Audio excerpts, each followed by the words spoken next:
companies looking for experience, or are they just looking for someone to hire that's cheap? I don't want to go back to school and find out I'm overeducated. I'm not exactly entry level, but yet don't have tons of experience. Do I have to change industries and start over? I'm 44 years old, competing against a younger generation. 22 years old, economics major. I just need a job. Welcome back to a special CNBC Town Hall. We are talking about where the jobs are and how to stack the odds in your favor to land them. Let's go to Ohio, where we have a question from Teresa.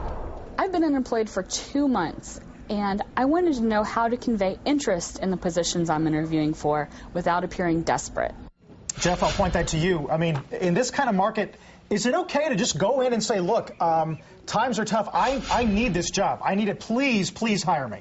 Well, we were kind of laughing about this because this is a challenging question, right? You're 2 months in. You're such a new job seeker. Don't be frustrated yet, right? You want to show your energy. This is like a sport for you. And when I talk about this, what I mean is if in your old job you worked 50 hours a week, I want you to work 10% more, almost 60 hours a week looking for a job. Now, what that means is every company is going to be a full-on press for you. So you want to actually be excited about this, learn about the company. You used to go to the library. Nobody did that. Now you can go online. You have the ability to learn everything about the company.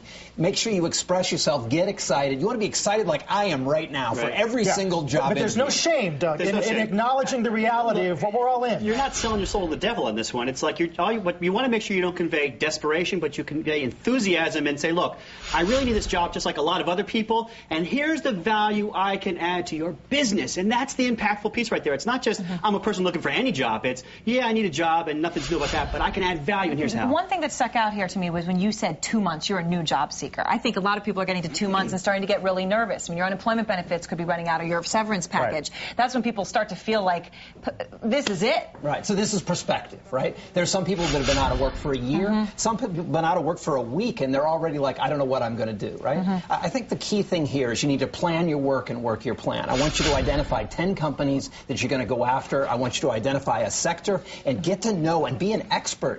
Most of us are not an expert when we're thinking about job searching. You need to become an expert very quickly and then work your plan. Let's go to Washington, D.C. now. Reem has a question.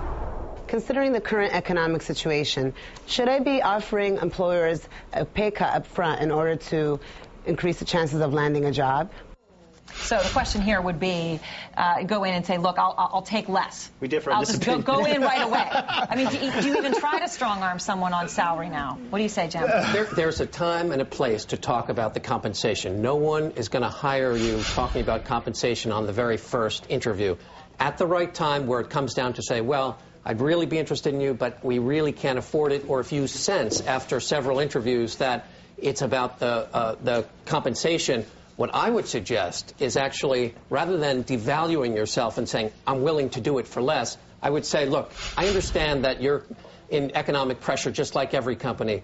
I'm willing to take a lower guaranteed compensation in return that I'm going to show you how much value I'm going to add and for the opportunity to make more if I really deliver. Right. We're getting into the dynamics between you and an interviewer, for instance. Jim, give me the #1 piece of magic. Your resume's been sent in, it's been read, you're in the interview. How do you get from here to here?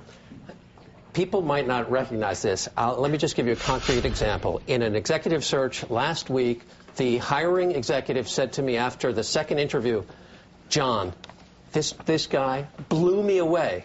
He had more ideas, he had more knowledge about our business, and he just was smarter than other people. He had done his homework, he'd done all the other things, but he literally came with ideas about how to build the company's businesses. So don't forget, I mean, it's about what you can add to them. Be smart, be creative, and add value in the discussion.